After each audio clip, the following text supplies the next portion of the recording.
Welcome back to a daily dose of good news. Today's extract from Dr. Luke's testimony brings back memories from my childhood. I was brought up going to church and can remember some of the songs we used to sing in the Sunday school classes. If you have a similar background to me, perhaps you can recall the song I'm thinking of as we hear about Zacchaeus. Jesus entered Jericho and was passing through. A man was there by the name of Zacchaeus. He was a chief tax collector and was wealthy. He wanted to see who Jesus was, but being a short man, he could not because of the crowd.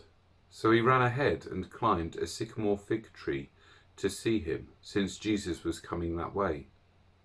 When Jesus reached the spot, he looked up and said to him, "Zacchaeus, come down immediately. I must stay at your house today." So he came down at once and welcomed him gladly. All the people saw this and began to mutter, "He has gone to be a guest of the sinner."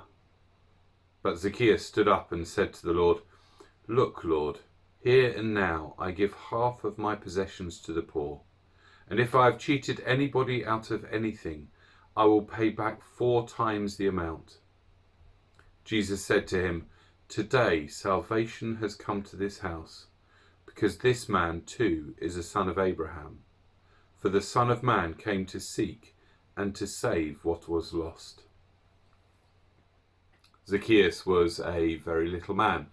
A very little man was he. Remember the song?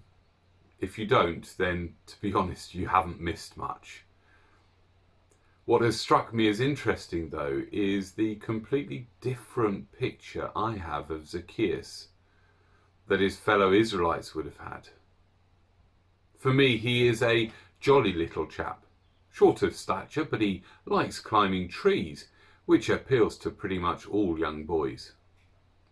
And he gives away lots of his money to the poor, so he must be a really nice little fellow.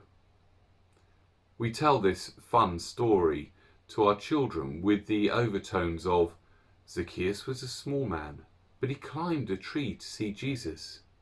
Jesus invited himself to tea, and this made Zacchaeus so happy that he gave lots of his money away.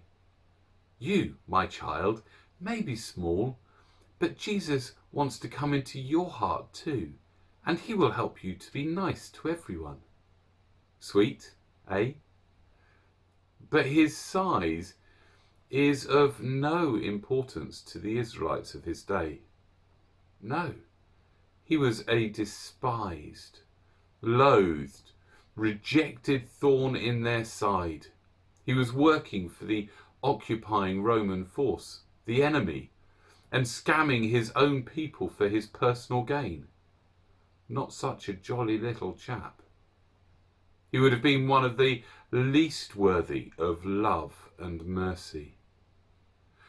But Jesus was able to look past his standing in society, his selfishness and greed, and see a man who was lost and in need of saving. Am I prejudicial in who I pray for? Do I home in on those who I feel are more worthy of God's grace? Or am I prepared to look past the sin and see people in desperate need for Jesus to save them?